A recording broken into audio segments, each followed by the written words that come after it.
Hey guys, this is Lee with Untapped Potential, and welcome to episode 2 of Planes Talking. Today's subject, the top 5 cards from Magic Origins that I am glad were not included in Magic Duels. So there were quite a few cards in Magic Origins that didn't make the cut for Duels. Some of them were draft chaff. I mean, no one in this game is upset about the fact we can't play with Yoke Docks, but there were a few notable exclusions that a lot of people were fairly unhappy about. I'm going to go ahead and list here my top 5 that I'm glad were not included.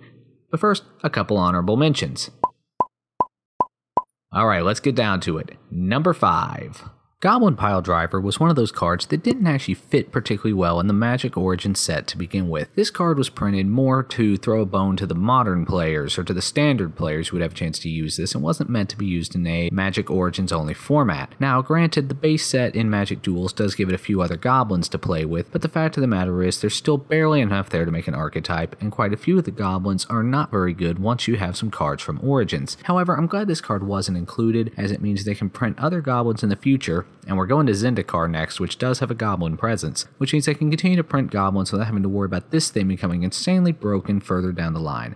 Number 4. Enshrouding Mist is one of those little combat tricks that is deceptively powerful. We already know that red and white decks are the best way to advance up the ladder quickly or to grind out gold against other players, and if you think those decks are annoying now, just imagine it when they have the ability to have one of their creatures untapped to block your creature when you try to swing back, have their creature live, and yours probably die. Or also, imagine the fact that you finally engineered a trade against their powerful Topin Freeblade, only for them to finally dodge it using a 1-mana combat trick. It feels bad, and these decks are already powerful. They do not need any help from this.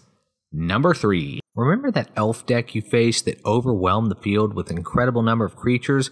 Well, imagine if they had Jiraga Invocation to finish the game off with. Not only does this card make all your creatures gargantuan, it also makes it almost impossible for your opponent to block them effectively, allowing you to eat all their creatures and inflict a massive amount of damage to them. If you use this card and you don't win the turn you cast it, you are almost guaranteed to win the next turn, as you will have wiped the board and left your opponent in a terrible position. This card is utterly bonkers in the green decks that could utilize it, and it would give elves yet another tool in the arsenal that they really already don't need. Number 2. Hangerback Walker makes his position on this list not because of anything about the card himself. He's incredible. He's great when you're already winning, as you can make him even more powerful every turn. He's great when you're behind, as he can be a chump blocker who leaves behind another body when he dies. He's great in the early game when you can afford to drop him cheaply. He's great in the late game when you have a bunch of mana to sink into him, and that's exactly why he makes this list. This card is all things to all people, and the fact that it's a colorless artifact means there's no deck whose mana base cannot support him. If we had a deeper card pool, I probably wouldn't include this card on the list, but while we're still starting out and the card pool is so shallow, this card would wind up in almost every deck, and that is not healthy for the format. And finally, number 1.